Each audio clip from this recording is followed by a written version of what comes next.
UFC 281 Adesanya versus Pereira.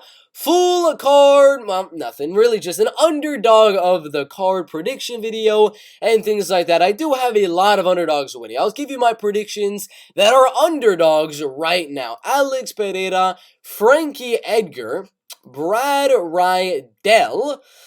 We got Otmana Zaitar, Silvana Gomez Juarez.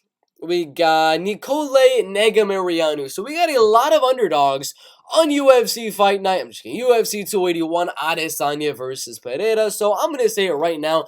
There's no way right now on this type of a card that any of the favorites are going to be my underdog of the card. Weili Zhang, Carlos Esparza. Carlos is not going to be my underdog of the card. Michael Chandler is not going to be the underdog of the card. Claudio Puelles, not the underdog of the card. Any of the favorites that I have winning on this one, especially UFC 281, I'm not having any of the favorites that I have winning. I'm not having that underdog as my underdog of the card here in this fight card. It's going to be one of the underdogs, Nicole Negamarianu, Silvana Gomez Juarez, Otmana Zaitar, Brad Rydell, Frankie Edgar, as well as Alex Pohatana Pereira. So we're going to start from the bottom with Nicole Negamariano, the first underdog that I have at UFC 281. The betting odds for this fight are very, very interesting, as the betting odds are good, solid plus money for Nicole Negamariano. You can get them at plus 110 right here on DraftKings, plus 104,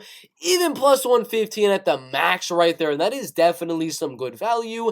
I mean, plus 210 to go to a decision is also some heavy value, in my opinion, but even just that plus 110 is still good odds, but is it enough to be my most valuable underdog of the card and the underdog of the card? Personally, I'm going to have to say no about that one. The second one was Silvana Gomez Juarez, and earlier on in the week, possibly you could say that when she was at plus 145, when she was at, I mean, where's another time she was a pretty big underdog? I think it was just at plus 105. 145, the plus 100 right there. But if she was at plus 145 right there, as you guys can see, you might not be able to see my screen, or my face might be blocking it right here. So let's move it up a little bit right here at plus 145 for Silvana Gomez Juarez. That would definitely be in contention for underdog of the card. But minus 105 for this close of a fight, there's really not the most value for getting a minus next to Silvana Gomez Juarez. It's a 50-50 fight in my opinion. You're not really getting too much there for Silvana at minus 105. So no, Silvana Gomez Juarez, even though she's an underdog, she's not going to be my dog of the card. Otmana Zaitar and Matt Frivola. Again, I got Otmana Zaitar as the underdog. Not the underdog anymore. I mean, that's how these odds switch. Once I predict them to win, boom, the odds start to favor the guy that I'm predicting to win as an underdog. When he was at plus 130, plus 129, definitely there was some very, very good odds on Otmana Zaitar. And if you got those odds, those are solid odds. But now every single day that passes, plus 110, plus 100, minus 110, minus 150, minus 120, minus 135 right now. I mean, all the money is coming in on Otmana Zaitar. Earlier on in the week, there was some possibility of Otmana Zaitar being my underdog of the card, but as of right now, being at minus 135 and the best you're going to get at minus 120 is 100% not going to be my underdog of the card, because there's really just no value there in my opinion. And if you want to know about the favorites on the card, Montel Jackson, Julio Arce, there's actually value on Julio Arce right there. It's just not enough value as other guys that are like, I have underdogs in this card that are more plus money than Julio Arce, and I don't have Julio Arce winning, so it seems obvious why that would be the case. Mike Trizano, that's a 50-50 fight. Good odds on the underdog, but just not enough value. Wellington Turman, good odds on the underdog, just not as much value as the other underdogs. One of them that I did want to talk about that was a very, very big favorite was, of course, gonna be Molly the Meatball McCann. Obviously. She's gonna have significant value. At one point being plus 375 on the betting odds. I mean, that probably would have been my underdog of the card based off of value. Now she's at plus 300 from plus 355 a few days ago. You know, a little bit of the value is going away on Molly Meatball. Still some value there, but I do not like it in my opinion. Another underdog I have winning, like I said, was Brad Rydell, plus 103. It's just not enough for me to go out there and give him the underdog of the card status. Still good odds. I would definitely still, sprinkle a little bit of money on Brad Rydell at that plus money, maybe a decision prop as well.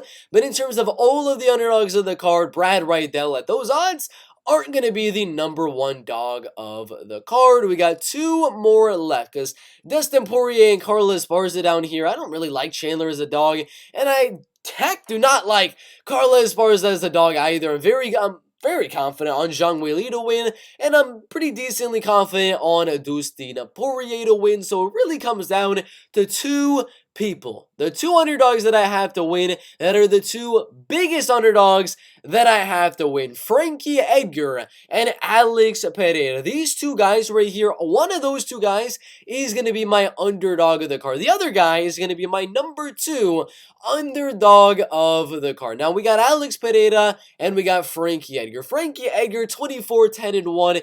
Huge, long, lengthy career in the UFC.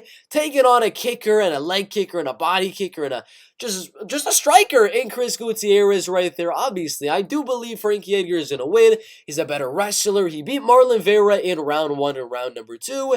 And Chris Gutierrez has been known not to have the best takedown defense early on in his 29-28 decision type of fights, as he had a draw with flyweight Cody Durden due to getting out-grappled and destroyed in round one and round number two, and then winning round number three pretty dominantly. But then there's Alex Pereira, who's got a huge chance of going out there and knocking out Israel Adesanya, maybe even landing some big shots and doing a Marlon Cheeto Vera, landing the harder shots, and winning a decision on the judges' scorecards. It's very, very tough. It is definitely between these two, Frankie Edgar and Alex Pereira, pretty much identical odds. Plus 185 and plus 180.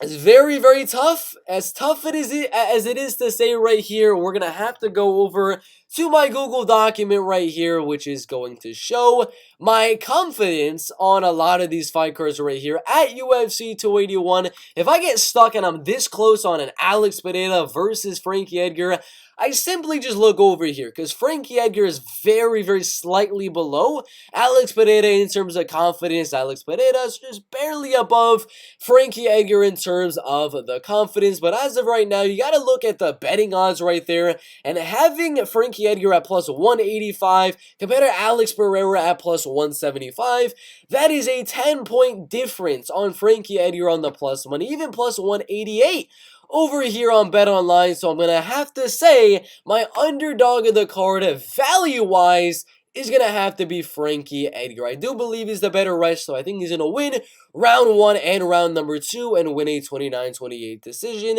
I also got Alex Pereira winning a decision, 48-47, split decision on Israel Adesanya, possibly even catching him on the feet and knocking him out. But the most valuable dog of the card has to go to my man, Frankie Edgar. Plus 188 is just absolutely insane. The plus 110 that they started out with, that was more like it. It should have been more of a 50-50 fight. These odds are insane in my opinion. What do y'all think?